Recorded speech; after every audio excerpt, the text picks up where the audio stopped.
প্রথম যখন আমরা যাই তখন উইদিন 10 মিনিটস একটা স্টাম্প কেউ একজন মেরেছে আমাদের দিকে, এবং আমি কি লক্ষ্য করেছি আমাদেরই সাইডের কালো হুডি পরে একটা ছেলে ছিল, ওর মাথায় এসে লাগে।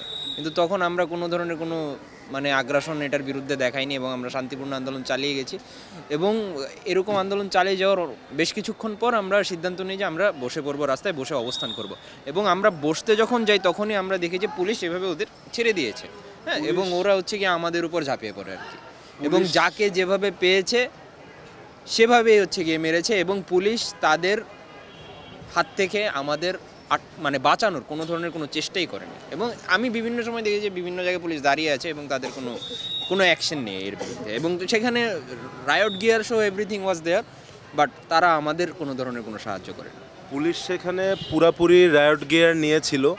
তো যেরকম ববি বলল, আমরা বসে পড়ার পরে ছেড়ে দেয়, এবং আমরা আহত হওয়ার পরে ববি আমাকে ধরে যখন নিয়ে যাচ্ছিল, দুইবার বিচ্ছিন্নভাবে তাদের দুইটা দল লাঠি নিয়ে আমাদের দলের মানুষ খুঁজতে খুঁজতে আমাদেরকে হুমকি দিতে দিতে যায়, এবং পরে আমি দেখি একটা পুলিশের গাড়ি দাঁড়ায় আছে সেখানে, ওদের সামনে দিয়ে ওরা লাঠি নিয়ে মানুষকে হুমকি দিতে দিতে যাইতেছে।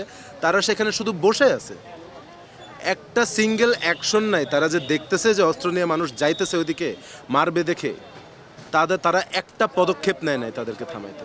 এনসিটিভি কর্তৃক নতুন বই যে প্রকাশিত হয়েছে নবম এবং দশম শ্রেণীর, যে বাংলা দ্বিতীয় পত্রের পেছনের যে প্রচ্ছদটা ছিল, সেখানে একটা জুলাই অভ্যুত্থানের গণ অভ্যুত্থানের একটা গ্রাফিটি ছিল, যেটি সেখানে আদিবাসী শব্দটাও ছিল, যেটা যেটা মিন করে যে একটা জাতীয় ঐক্যের একটা প্রতীক বলা যায়। তো সেটাকে বাদ দেওয়ার জন্য তারা আন্দোলন করেছিল। তো এটা বাদ দেওয়া হয়েছে এনসিটিভি কর্তৃক। আমাদের যে দাবিটা ছিল, সেই গ্রাফিটিটা পুনরায় বহাল করা এবং সাংবিধানিকভাবে যে আদিবাসী স্বীকৃতি দেওয়া, সে দাবি নিয়ে আমরা যাচ্ছিলাম। আমরা খুবই সুস্থভাবে আন্দোলনটা চালিয়ে যাচ্ছিলাম, আমাদের হাতে কোনো লাঠিমতো ছিল না। আমরা আন্দোলন করছিলাম, মিছিল করছিলাম। তো একটা পর্যায়ে আমরা যখন মতিঝিলের ওইদিকে পৌঁছাই, তখন দেখতে পাই সেখানে স্টুডেন্টস ফর সভারেন্টি একটা নামের সংগঠন, তারা আমাদের উপর জঙ্গি হামলা চালিয়েছে। আমরা সুস্থভাবে আন্দোলন চালিয়ে যাচ্ছিলাম, সেখানে একজন হুট করে আমাদের একজন কর্মীর উপর মাথা ফাটাই দেয়। তারপরেও আমরা ওদের প্রতি কোনো আঘাত করি নাই। তারপরেও আমরা বসে সুস্থভাবে একটা আন্দোলনে আমাদের যে দাবিগুলো সেগুলো তোলার চেষ্টা করছিলাম। তার সাথে সাথেই সেখানে পুলিশেরও একটা অবহেলা ছিল, তারা ছেড়ে দিয়েছে এবং তারা এসে জঙ্গি হামলা করেছে আমাদের উপর।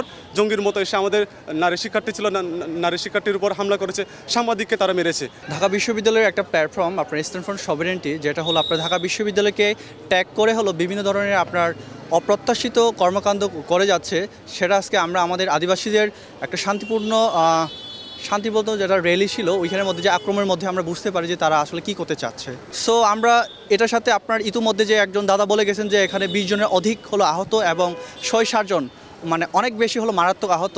তো তাদেরকে নিয়ে আমরা এখন ঢাকা মেডিকেলে বসে আছি, এবং আমরা নেক্সটে হলো আমাদের যে কর্মসূচি, আমরা যমুনা ঘেরাও 17 তারিখে আমরা এই কর্মসূচিটা পালন করব।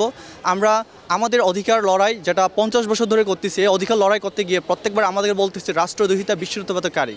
আমরা কখনো রাষ্ট্রদ্রোহী বা বিশ্ববাদীকারী ছিলাম না। আমরা স্বাধীন সার্বভৌম বাংলাদেশের মধ্যে বৈষম্যকে আমরা কেন্দ্র করে কখনো আগাতে চাইনি। আমরা বৈষম্যহীন একটা রাষ্ট্র চেয়েছি, এবং বৈষম্যহীনভাবে আমরাও সবার কাছে যেন আমরা আমাদের অধিকার নিয়ে কথা বলতে চেয়েছি। এই কথা বলতে গিয়ে আমাদেরকে বিভিন্ন সময় বিভিন্ন তকমা লাগিয়ে আমাদেরকে ট্যাগিং করে আমাদেরকে হলো ডিপ্রাইভ এবং আপনার হলো যে এক্সক্লুডেড কমিউনিটি এভাবে করে রাখতে চাচ্ছে। তো আমরা কখনো এটার পক্ষে না।